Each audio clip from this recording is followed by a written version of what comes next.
All right, I think we are ready to go and begin. Welcome. My name is Stacy West. I'm a planner here at Denver Parks and Recreation. And tonight we're here to talk about our Recreation Center strategic plan, which is a little bit different type of a plan than we often do, or you might be familiar with us, and we'll explain a little bit about why that's the case. But we're very delighted to have people here tonight. And we have people who will be tracking questions that you provide, monitoring the chat for this, as well as providing Spanish interpretation. So before we dive into the material, we'll explain that. And tonight for interpretation, we have Alejandro. Thank you very much. Hola a todos, gracias por tenerme aquí con ustedes. Mi nombre es Alejandro Arriete, voy a ser el intérprete trabajando con ustedes esta tarde. Si usted prefiere escuchar en español, en un momento vamos a encender la configuración de la interpretación. En ese momento va a haber un icono terráqueo en la parte inferior a mano derecha de su pantalla. Si no ven ese icono como mundo en su pantalla, por ejemplo, si han ingresado usando un celular móvil o una tableta, tal vez vean la opción de la interpretación bajo el menú con los tres puntitos que dice más. Entonces, como sea que aparezca para usted, asegúrense de seleccionar el español como su idioma de preferencia. También podrán hacer comentarios y preguntas en escrito en español.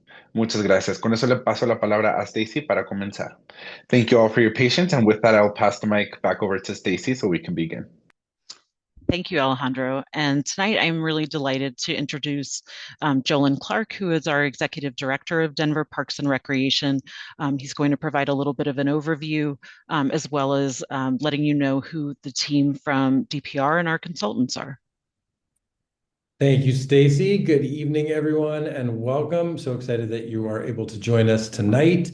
Today, we are talking about a long-term plan for our recreation services for Parks and Recreation. It can include our recreation centers, our aquatic facilities, our swimming pools within the city. Long-term can mean a lot of different things for a lot of different people. So what we're talking about today is a 20 to 30 year horizon for what do we want, what do you all want from our recreation services in our rec centers and our pools. We do have our game plan for a healthy city, which is our overarching guiding document, but we don't have a more comprehensive plan that is specific to those recreation centers, our recreation buildings, our aquatic systems, our pools, both indoor and outdoor. And so that's what we're here to talk about and to hear from you. So this is going to be high level and it is system wide. We're not really getting into the specifics of any one center. It's what do you want as a system across the city, from centers and access and those kinds of things. We're considering all of our facilities together and working to understand what you're interested in, what your preferences are, and what are any gaps that we might have in the system today that we'd like to work on closing over the next 20 to 30 years. So you can see up here on the screen that we've got a whole host of folks from our city team and our consultant team. I won't go through everybody here. You'll be hearing from different people on here, and we have lots of folks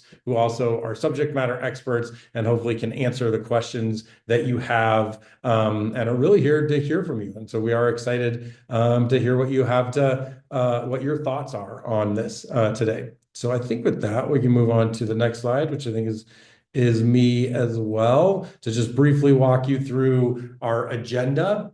And so today we will be going through our project information and background. Why are we doing this plan and why now? We'll be talking about the current amenities that we have and maybe some of the gaps that might be in the system. We do have a very large system of recreation centers and pools with many programmatic and facility offerings. And so we want to hear about how you're currently using that and what you wish was there if you think something is missing. We'll also be talking about our recreation center priorities. We'll ask about how you think we should prioritize future capital and operating investments. We live in a world where we don't have unlimited money. And so if we have limited funds, what are the most important things? What would you like to see us invest in first? And how should we be making those investments?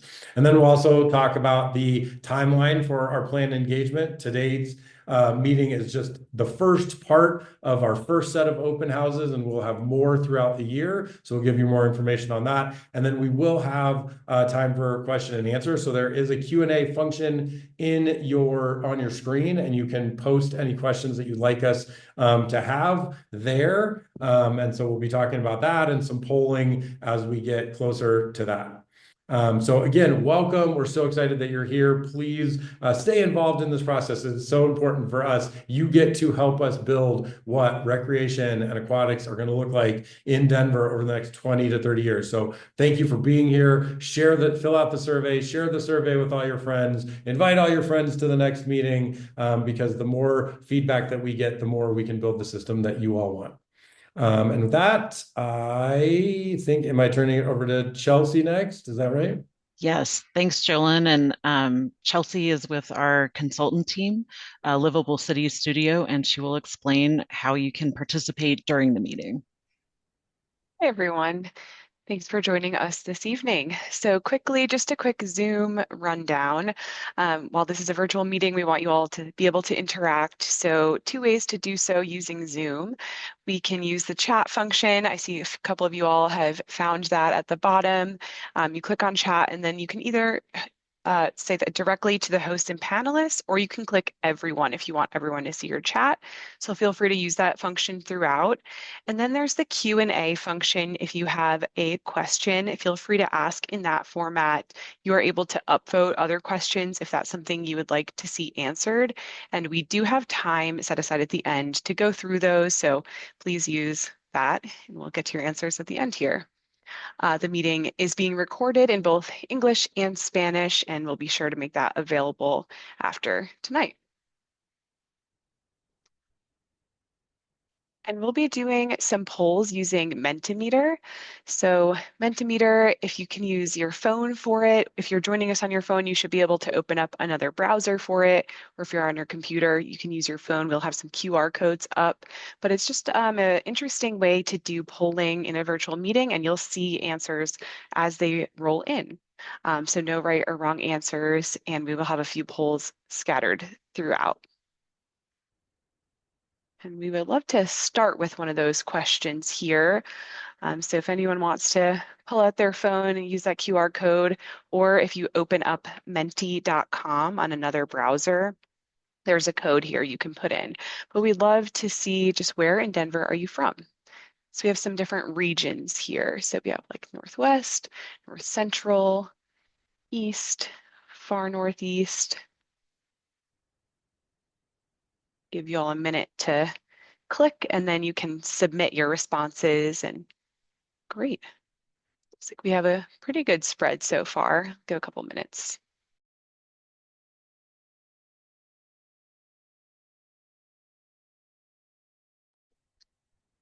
Yeah, so thanks for sharing where you're joining us from.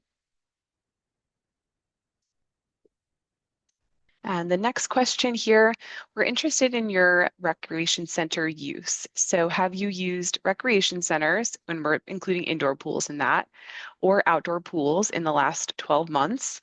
If your answer is yes, have you used both of those? Have you just used those rec centers, maybe just outdoor pools? Maybe you don't currently use those resources.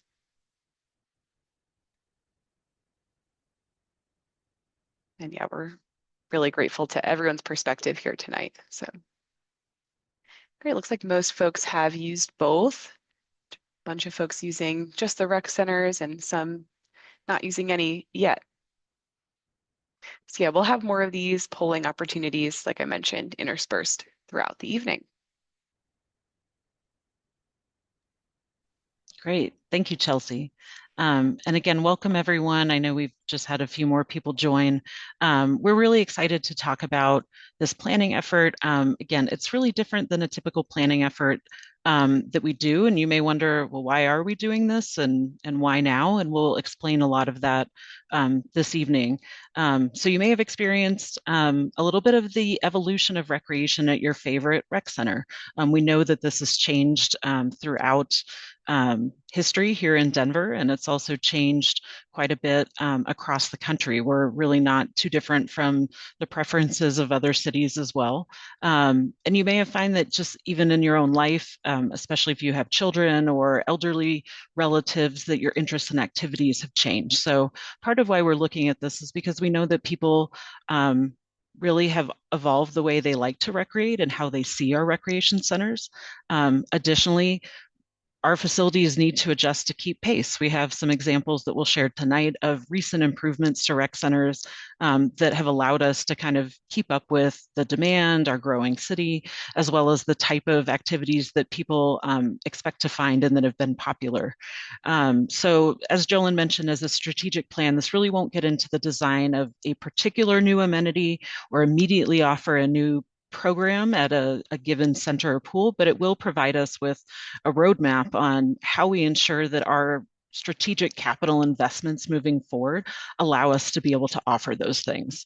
If this plan does suggest, overall changes or modernizing spaces, there will always be a separate design process that includes more deep community engagement that gets to a more detailed level than this strategic plan will get to. And really, we're looking at like a 20 to 30 year plan. So really looking into the future to think, how do we make bond investments, how do we make our annual capital improvement program investments really allow for, a future growth that reflects Denver today and in the future.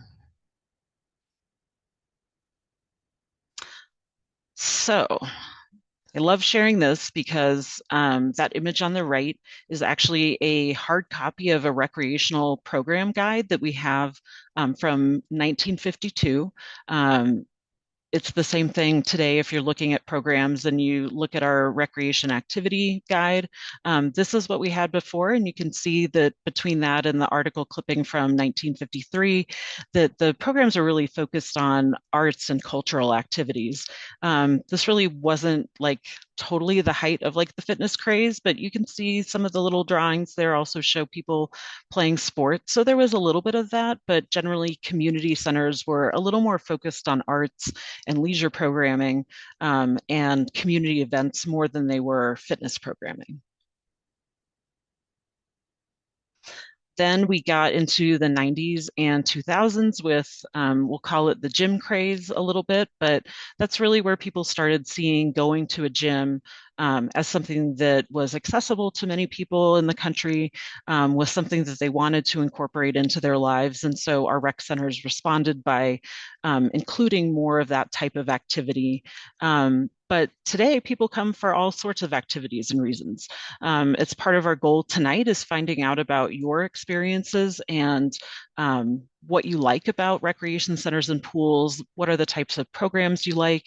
I can tell you that as much as we see people using our weight rooms and our cardio equipment, we also see programs such as our pottery classes filling up very quickly when registration opens. So we know that people come for all sorts of reasons, and they also come in many different age groups and for many different motivations, whether that's seeking community or seeking a chance for physical improvement.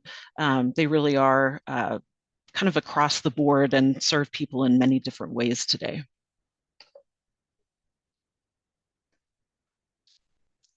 This tracks with what we see across the country, where there was a time of community center, more than calling it a rec center construction in America that happened a lot in the 1960s and 70s. And so that's part of a legacy system that we have. You're probably familiar with either Barnum or Atzlan or some of our other older, smaller rec centers. You might live near one of them. But many of these were built, again, 50 to 60 years ago. Many of them had small gymnasiums, but some didn't even have gymnasiums at all. And their focus was a lot different. You can imagine that with a system that is more than half of age of 50 to 60 years, that they all need or have needed or will need some significant maintenance of things like their HVAC systems or their plumbing systems. New roofs are things that we have to contend with our weather and especially hail. So we do see that with the age of these facilities, we really need to think about how we will replace and kind of keep deferred maintenance to more of a minimum than a maximum, but really looking at if we're going to fix them up also, why don't we talk about if these are really the types of spaces that can offer the programmings that we'd like to and that the community would like. So we know that some of these spaces and amenities are undersized for the types of activities that people come to some of our newer centers for, and that they aren't quite flexible enough to offer all of the types of activities that you may see at other rec centers. Again, part of this goal for this plan is to have a direction for future capital investments on how we handle both those major maintenance needs, but also how we might expand or change some of these spaces within existing rec centers so that they can serve you and us better. So I've mentioned how we have a very large system. I think Jolen's also mentioned that. Owen will speak soon and he will talk about that too. I really want to emphasize that for a city of the size of Denver, we really do have quite a number of rec centers. Right now we have 30 and with number 31 under construction, and we have 32 pools. A couple of our pools are closed currently while they're in design for new pools to be built in their place. We've also made in recent years some conversions of pools from outdoor to indoor, and we've been able to kind of piecemeal enhance our system. That'll be a little bit of a theme, is that we're always trying to figure out how to expand it while also maintaining what we have.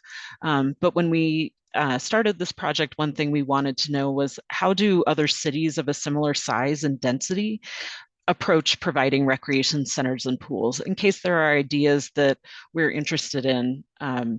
I can tell you that on the whole, we provide more recreation centers than a typical city of about our population size. We also provide many more pools than a city of our size and some of the other large cities in America. But that doesn't mean that that's the model that we want in Denver. Those are the types of questions we'll be asking you all, is about your access and if it feels like you've got good access to get to the types of things, whether that's a facility or a program that you'd like to participate in. Just a little explainer. I think it looked like in the early poll that many of you have used both rec centers and pools, so this might be familiar to you, but in case it's not, we do have 3 different tier levels for our rec centers. Our largest ones are regional rec centers, and then we have a middle category called local recreation centers, and then neighborhood recreation centers. And you can see in the slide, it might be a little too small to read, but on the left is Central Park, which is a regional, in the middle is Eisenhower, which is a local, and then Johnson Recreation Center is on the right, and that is a neighborhood center. They don't have like an exact definition for them that aligns neatly with, it'll have this type of room and that type of room. Generally, what they have is a cost that is similar across them. When you sign up for a membership, you pay annually for a different type of access, and then some of the amenities are the same. So for example, all of our regional rec centers have indoor pools. Some of our local rec centers have indoor pools and some have seasonal outdoor.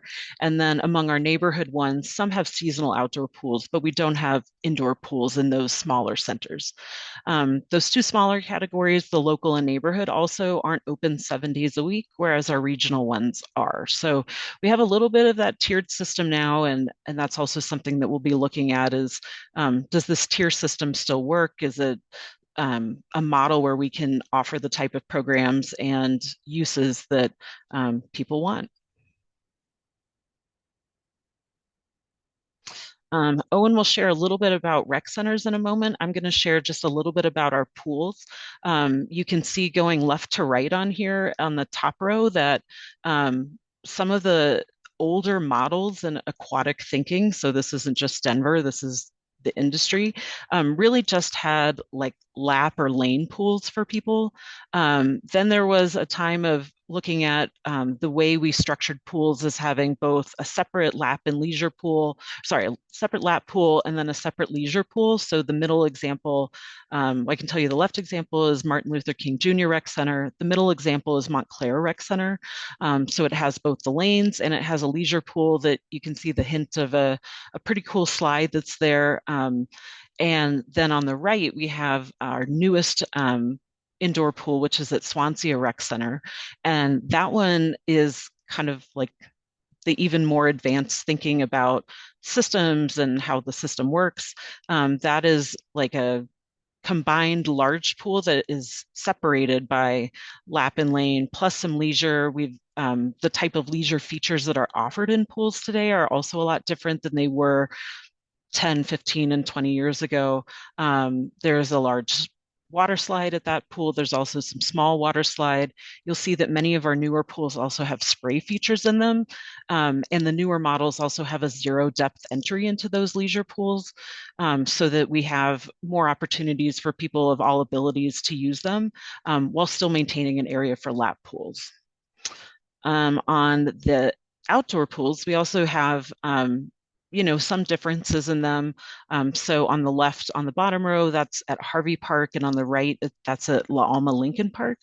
And La Alma Lincoln has that really crazy big water slide, and then it has, the separate leisure kind of spray ground area, as well as a lap pool.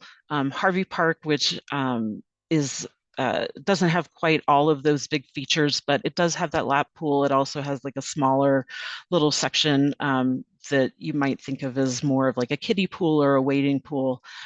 So our system reflects, just like the architecture, many different eras of thinking and how we provide aquatics.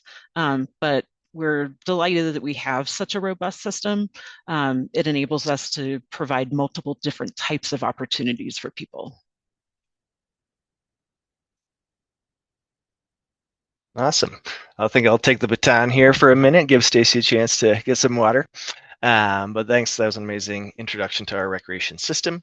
And I'm just going to spend a couple slides giving a little more color and some interesting data points as we're starting to dig in with our consultant team into some of the real specifics about the space we have. But it's important because I think most people probably in their day-to-day life aren't visiting 30 of our rec centers. So you might not really kind of have a grasp of how they fall throughout the city. Again, as you kind of see on this map, the blue dots represent recreation centers that have been built in the last 20 plus or minus 25 years. And all the ones in orange are older than 2000, and in some cases quite a bit older, right? We're talking about 20th Street Rec Center was at the turn of the previous century. But we have a very robust system, but it is an older system. And you can kind of see that those newer 4 or 5 that you see in blue are a little bit larger, typically are falling into our regional or local tier rec facilities. That wasn't by any strategic design. It's just that those were being custom built, purpose built to reflect our contemporary needs at the time they were being designed. And I think that's kind of another interesting and important point to know about our system. In some ways, it's developed in a little bit of an ad hoc fashion over time, and we've inherited some of these buildings from other uses. They weren't custom built to be rec centers, as Stacy showed you some of those programs from the 1950s. Some of these were more generic kind of community room type spaces or clubhouses, and weren't really built to contemporary standards. Most recent large capital project we've done that's open is the Carla Madison Rec Center. That was built in 2018, so coming up on 8 years in service. And we are right now building the Westwood Rec Center, which is the blue dots right on Morrison Road in Westwood, and that will be open in 2027. But that also gives you a sense of how huge these investments are for us. They're not something that we can do in our day-to-day business. They typically get advocated for and supported by a bond effort. It might be 10 years, it might be more between seeing a new rec center be developed in Denver. We have a pretty good distribution geographically as you look at this slide. There is one sort of notable exception in the far southeast, and actually in the most recent Vibrant Denver bond, there is some financial support to find a site to site and build a rec center in Southeast. So we know that there's at least another one going to be covering that sort of geographic corner that doesn't have the best coverage at the moment. In addition to those brand new ones, the Carlas and the Westwoods of the world, we're really excited. We've just done some expansions that are really noteworthy. One is the Green Valley Ranch Rec Center was reopened in late 2024, where we added a new indoor aquatic facility and party room. Just last month, we sort of opened the renewed Swansea Rec Center, same thing, where we've now created an amazing indoor pool, which you will see some pictures of. Where there was an outdoor pool before and some expansion of the rec center itself and bringing that back up to contemporary standards. And make sure I get my last note here. Yeah, I think we covered them, but yes, just to reinforce that we have sort of a very diverse system in terms of building age and capacity. Again, we're digging into a lot of just the hard data from our usership. This is just one snapshot, gives you a sense of user activity across each one of our rec centers. Same color scheme. The ones in blue are those more contemporary ones that were built after 2000.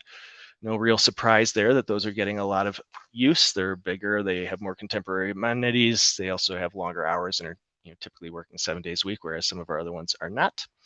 But this gives just a sense of where people are going and what volume. So we'd really like to know what makes people go to a particular rec center. Are there ways we can expand, develop new ones, or remodel existing ones to make sure that people are getting the services they need where they need them?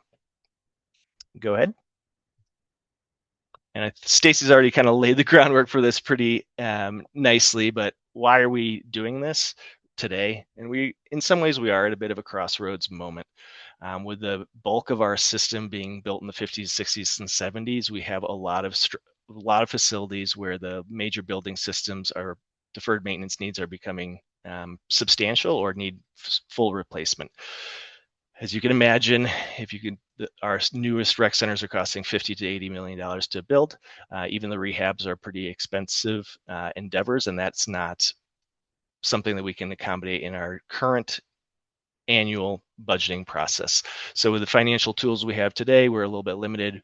Seeing this system, seeing the future, we're going to have to figure out with our available financial resources or tools, do we need to reconsider how we're able to direct more maintenance needs to these rec centers.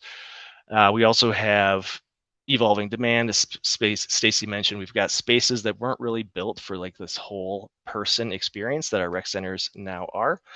So we need to figure out how we're going to be able to have a footprint that makes sense and has flexible spaces that can provide all the amazing types of activities and classes that our rec team is able to deliver in these spaces. We always think about equity, making sure we understand where our historic patterns of investment have been and where this reflects itself in the physical plant. So we do actually have, like you saw on that screen, lots of great coverage, but all of those centers are not comparable in terms of their space, in terms of their amenities, or in terms of their quality. So how do we make sure we're making investment that's starting to rationalize this system and make sure we have a fair and equitable distribution?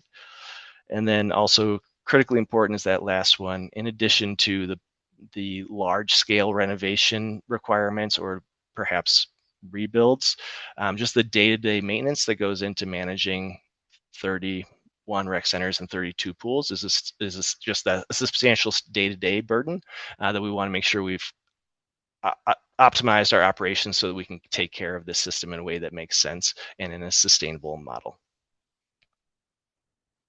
Go ahead. All right, well, thanks. I think this is Chelsea, sorry. Yeah, thank you, Owen and Stacy. You all had a chance to hear about the really robust and diverse system, and we wanted to hear from you all. I'm gonna see if my screen pulls it up. Just which recreation center or pool that you all use the most. So I might do a great. So yeah, the Mentimeter should come up again if you all want to take your phone out and just share with us. This one's a write-in, so want to type in any of the rec centers that you like to visit the most, we'd love to hear from you all.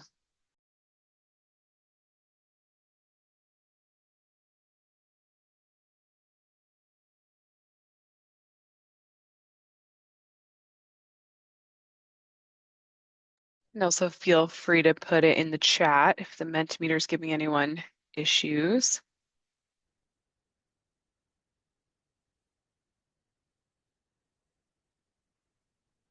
And yeah, we mentioned the survey, so we will be sharing that. And there's an option to provide a lot more input on exactly which recreation centers you use the most and how often.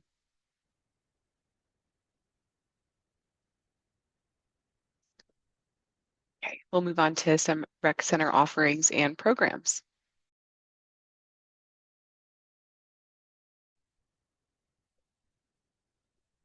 Thanks, Chelsea. I don't mind covering that. We have a lot of programs that are offered across our department.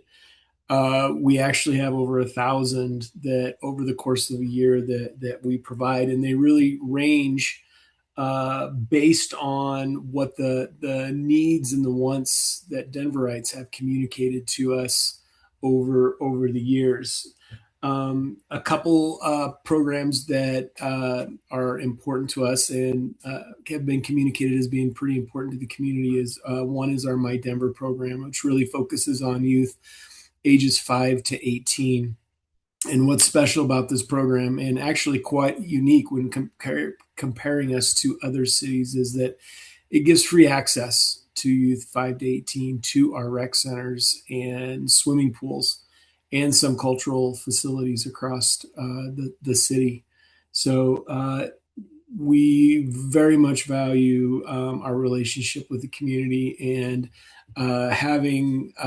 being trusted so that our young people can be in our buildings.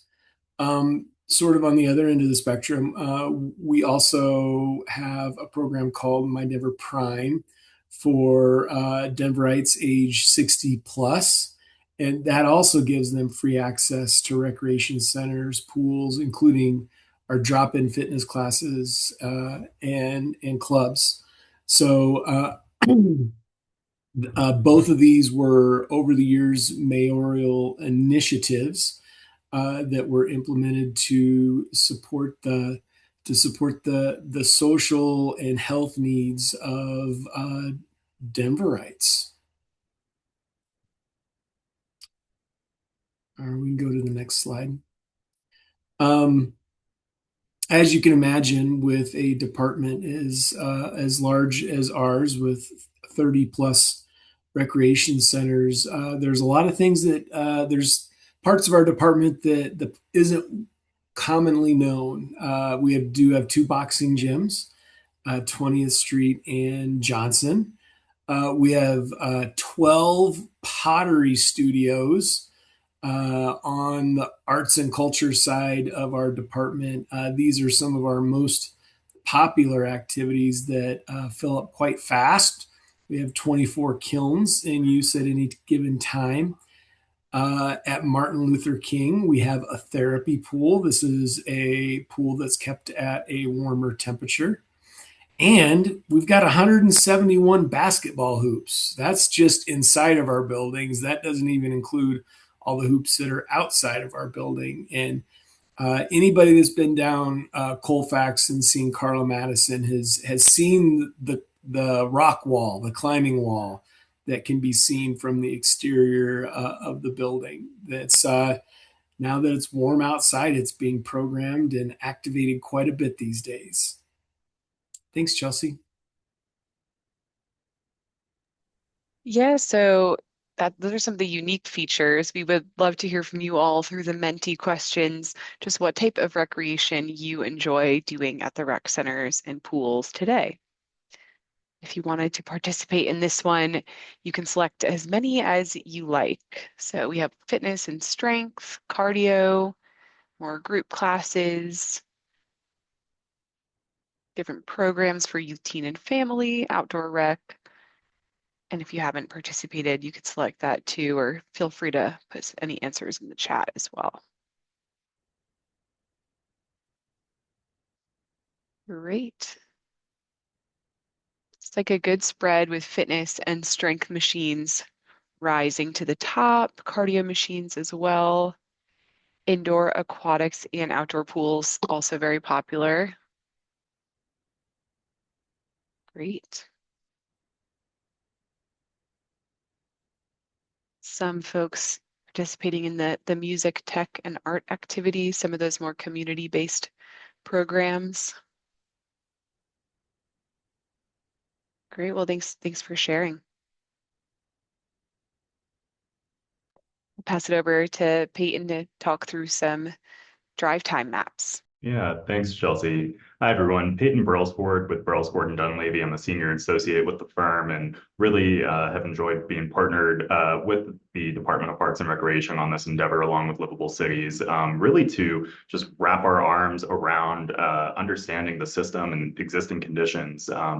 I think Stacy, Owen, as well as Seth did a great job of just characterizing the overall system, the size of it, the various programs available, and also just the various types and levels of facility that are available within the system.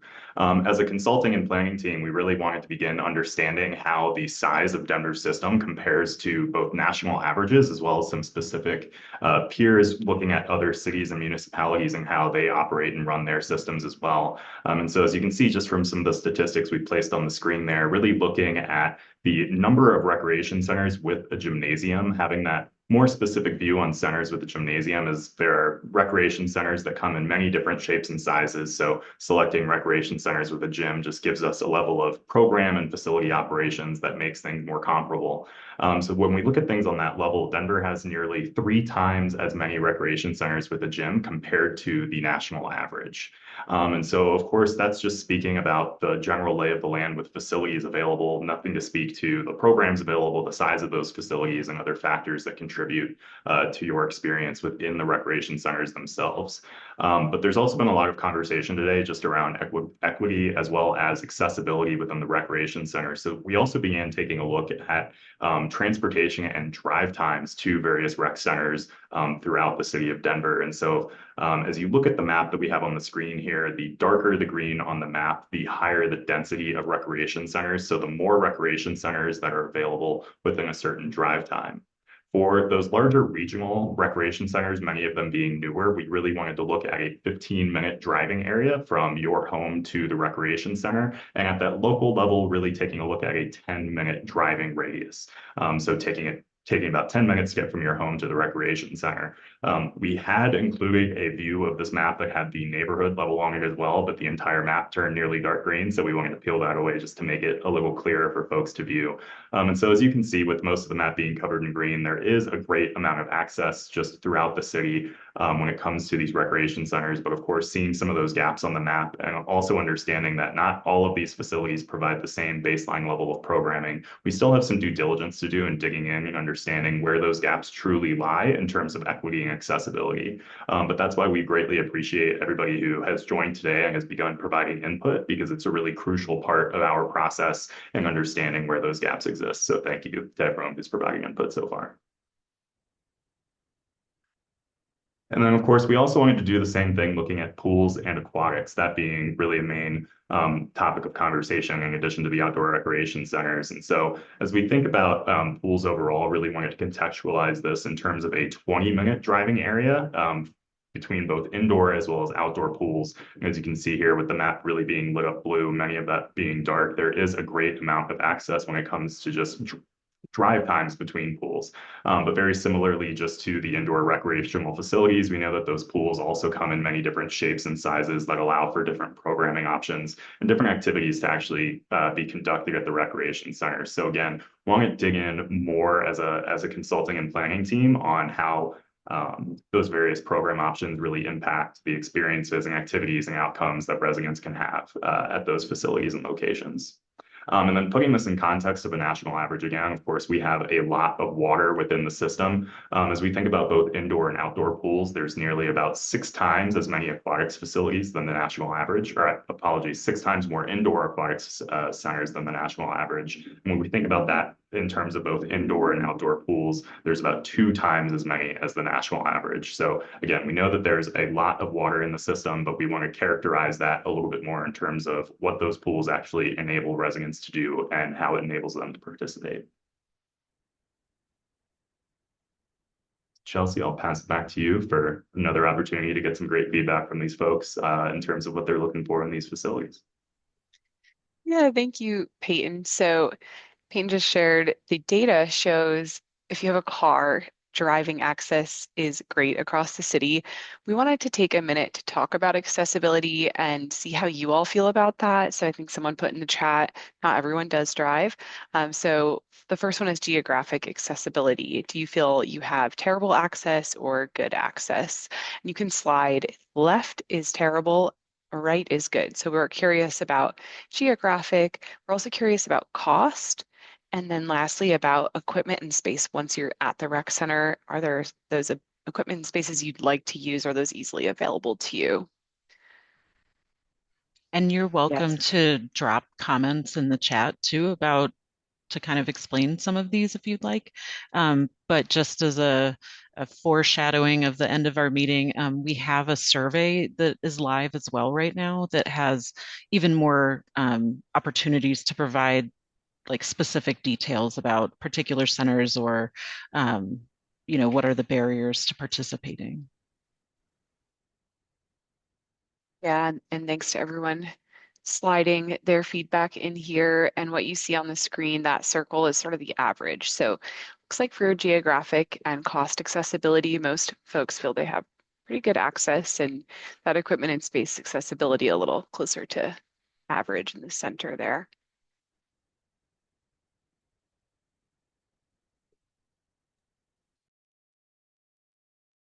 Okay. Well, Chelsea's going to have a couple more questions here about prioritization questions for you. The next one is going to be on capital improvements, and I'll just give a little preview for you. So she'll have a couple different choices that relate to physical, sort of these large-scale physical plant improvements to our rec centers. So on the left, you'll see this is kind of working within the structure of that building. Is it important for you to update and modernize an existing center or an existing pool? And on the right, you'll see a couple choices that are related to, hey, a need to sort of replace or expand a rec center, similar to the Swansea example, or is there a need to like completely replace or expand aquatic experiences? Yeah, so for this one, and we're nearing the end of our polling, so do we just have a couple more questions for you? Like Owen said, this is about priority. So you can drag to rank your priority for this one. And is it sort of keeping what we have and updating and modernizing that, whether that's a recreation center or an aquatic experience, or would you prefer, expanding out and actually replacing those rec centers and existing aquatic experiences?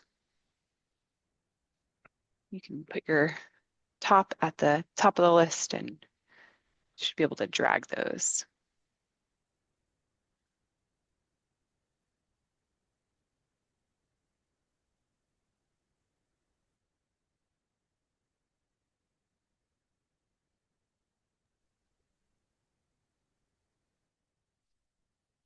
Yeah, so we're seeing update and modernize rise to the top. It's interesting. Maybe you all feel what you have is great. It just needs a little modernization.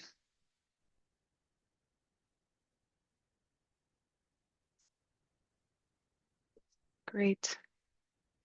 All right. Kind of switching back and forth, but update and modernize seems to be rising to the top. Then our final polling question on operational improvements. Yeah, Oh, and so I this can is, you want to Oh, go ahead. yeah, I can speak to these. Yeah.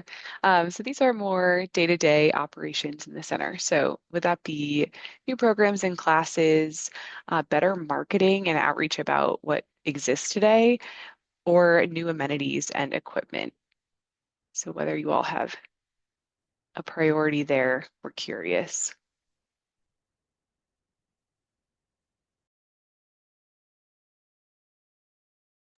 Again, this is that drag your top priority to the very top of the list.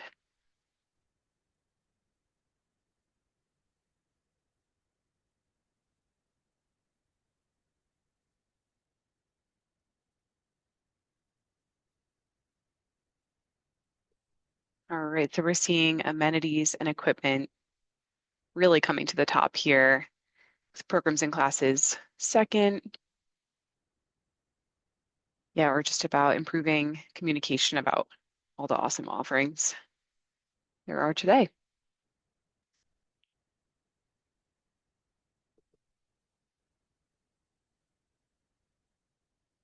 All right, thanks for sharing your thoughts. Yeah, thanks everyone for sharing those. And again, we do have a survey and we'll drop that link in the chat so that you can take the full survey and also share that with friends and family and neighbors. Right, I just want to give you a little bit of an overview of where we're at in our community engagement and the overall planning effort.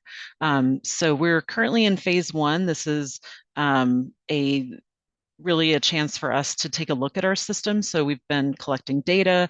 I know there's a question about how we'll use usage data, and we'll address that during the Q&A. But it's looking at assessment of our facilities and the condition that they're in, looking at those drive times, looking at usage patterns, and then talking with people. That's really where we're at now. Is we can have all the data in the world, but without hearing from people why they go to particular centers or what keeps them from going to other centers, we really don't have too much to go on, and we'd like to not just make assumptions. So that's really where we're at now, is trying to get that type of information from people on the why or why not they do or don't go to places, and what they wish were at our recreation centers and pools. We'll do our next phase will be about kind of testing some ideas where we're looking at, maybe it is that we focus a little bit more on just renovating existing spaces and updating them or modernizing them. And maybe we're not building a ton of new facilities. So that's where we'll come back next, is kind of looking at, what if this is what our strategic investments look like in the future? And then we think in winter, so early 2027, we'll be able to come back with some final recommendations based on phase two and celebrate, some outcomes that we hope to start putting in place very quickly. And we do have a couple things that are moving all around the same time. So one of those is that we have an introductory video on our project website. If people that wanted to attend this meeting will actually be recorded and available online. And then we also have like a short, catchy, exciting video that kind of gives a summary of why we're doing this plan. We've been going to the Parks and Recreation Advisory Board. That is PRAB. Many of you may know about PRAB, but it is a board that helps us kind of weigh issues of the day when it comes to parks and recreation. We've also been meeting with city council members to let them know about the plan. Many of you may have received information from your council member about that. I know they were trying to get the word out to people. And we are currently in our open houses right now. This is our second of 3 with this phase one. Last night, we actually were at Washington Park Rec Center. Tonight we're virtual, and then on Saturday we'll be at Swansea Rec Center. So if you want to see that new beautiful pool, come to that meeting. We have this multilingual virtual survey.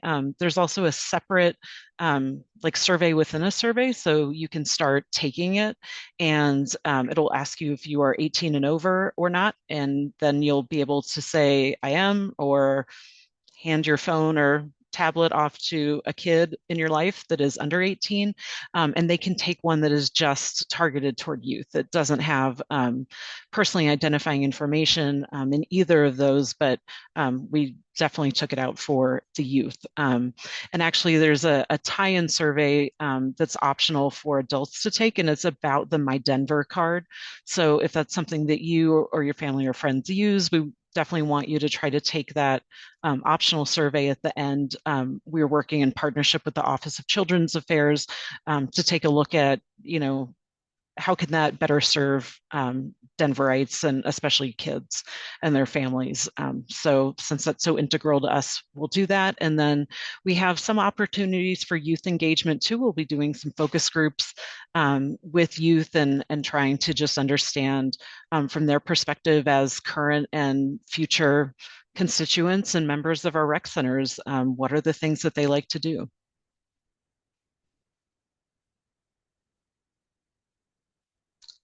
And now I'll turn it over to Laura and Meredith because I think we've got a lot of questions.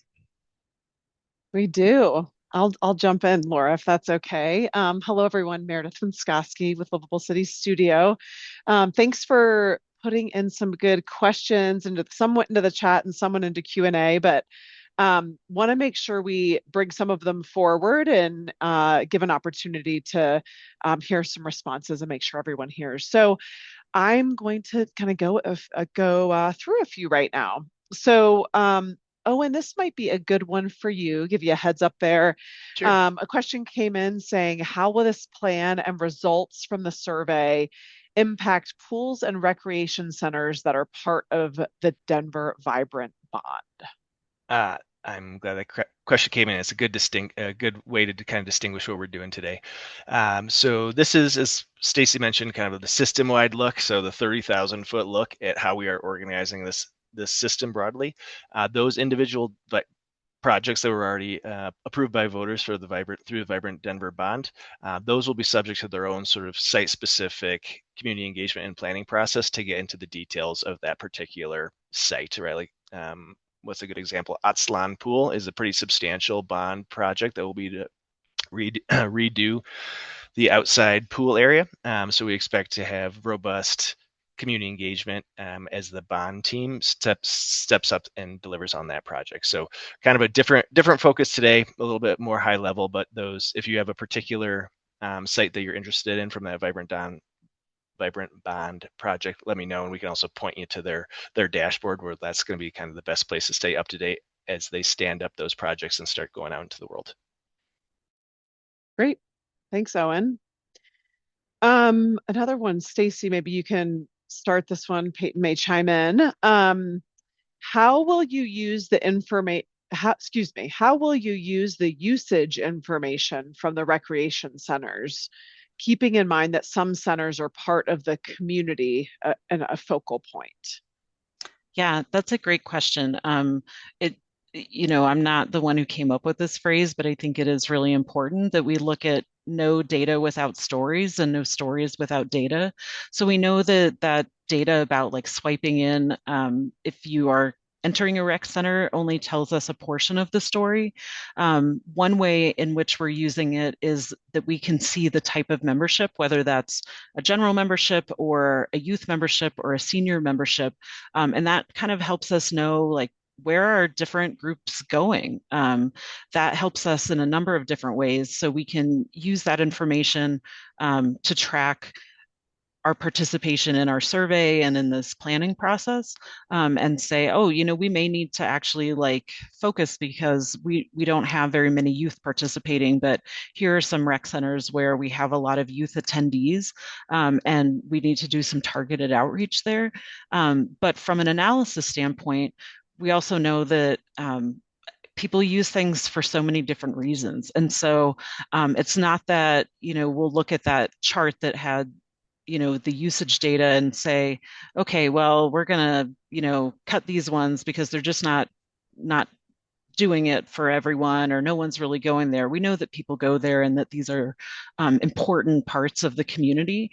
I think it's understanding a little bit more from this, like, are they serving the community as best as they can right now? And I think the Swansea expansion of that indoor aquatic facility is a great example of that's a pretty small facility. It's not one of our larger ones, but in that Globeville, Elyria, Swansea neighborhood, we didn't have any indoor aquatic facilities, which limits the amount of programming we can offer. It limits the amount that people can participate in swim lessons and just free swimming and enjoyment of the water.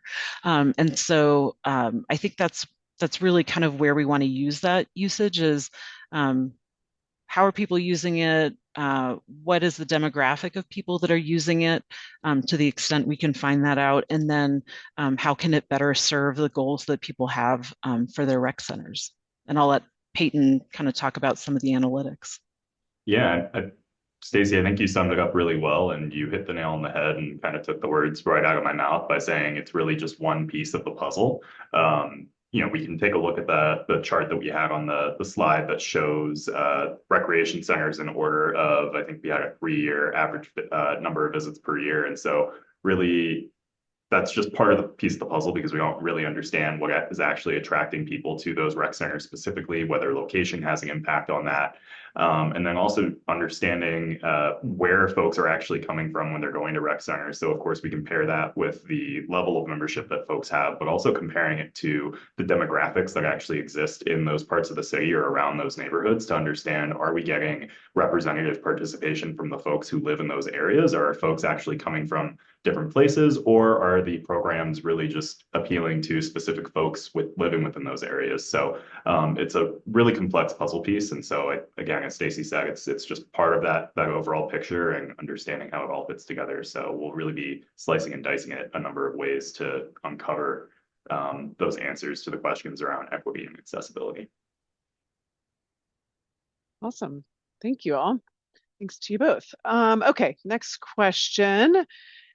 This one maybe could go to Keith or Seth.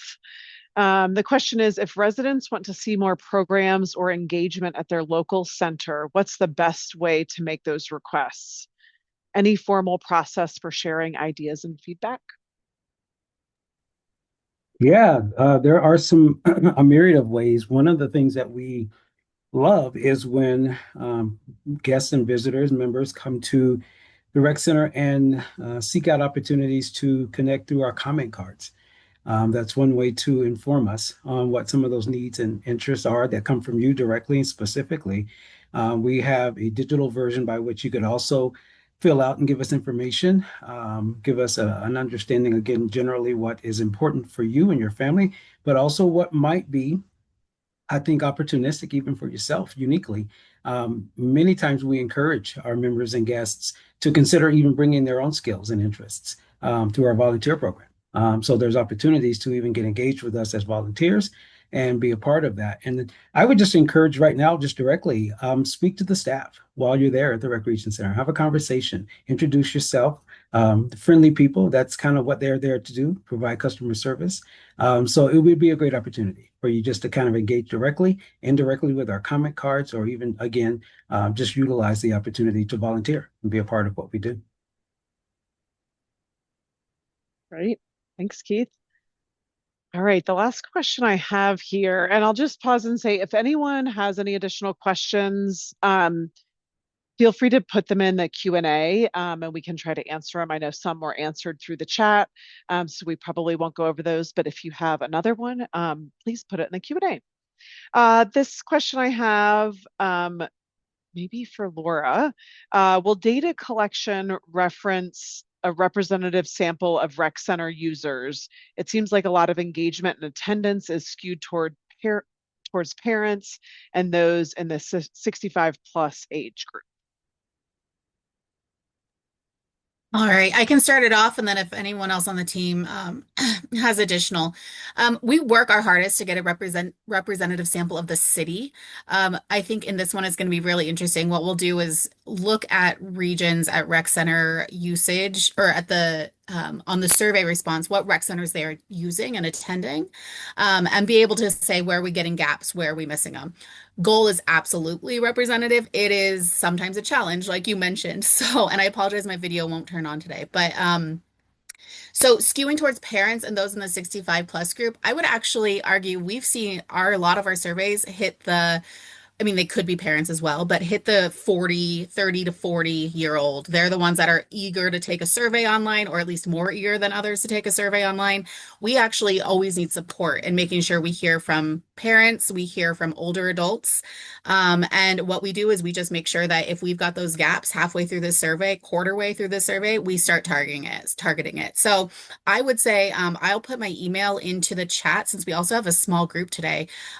Feel free if you've got something going on in July and you want to see if a rec center can be out there, you want to see if I can be out there, or even just get you some hard copies of surveys, get you flyers for surveys. I'm happy to do that. This takes everybody supporting this to be able to make sure we can get as many participants as possible. So I'm going to put my email in the chat for anyone who's interested in reaching out to me. Yeah, thanks, Laura. I'll just add that that is why we collect demographic information. We're able to kind of compare it to the citywide demographic information so that we try to get as close to a representative sample as possible. Also, this survey and this effort isn't limited to just people who are rec center users today. We really want to know from people who don't see themselves in our rec centers or maybe aren't members, but are interested in possibly becoming members, but for some reason they don't feel like they have good access, or the programs aren't what they hope they would be, or the facilities aren't what they would hope, because we'd like to know more about why people do and don't want to become a member. Like we're biased. We think that it's the best deal in town, but we want to make sure that we're understanding like why people use it and do see these as true community assets. So when we collect that information, that does give us a chance to kind of say, hey, we're missing maybe people who visit a particular area of town, and we'll target our outreach to those rec centers where we're not hearing from as many people talking about them in the survey, as well as age groups or things like that. And I can tell you last night at the Wash Park open house that we had people who were parents, we had people of all ages, we had young people who aren't parents. There was just a real wide mix, and we even had some teenagers come by. And Stacy, actually, there is a clarification from Charlie in the chat that programs are actually tailored more towards the kids, family, and seniors, which I can totally see. And I don't know, I'm assuming our rec programming would have other ways to explain that. But the 30 to 40 cohort, I agree, programming might not be targeted towards them, but I think if they please, I need them to look at the front desk when they check in, because they're using our centers. They're working out in our centers, and you're right, they may not be targeted for programs all the time, but I would hope we can still catch them in our data. Great. Well, thanks you all. I think that actually covers all the questions that we had and didn't cover in chat. So I'll throw it back to you, Stacy or Laura. Yeah, if there are any other questions, we have a few minutes, so feel free to drop those in at the last minute here, and we'll have Laura share what our next steps are.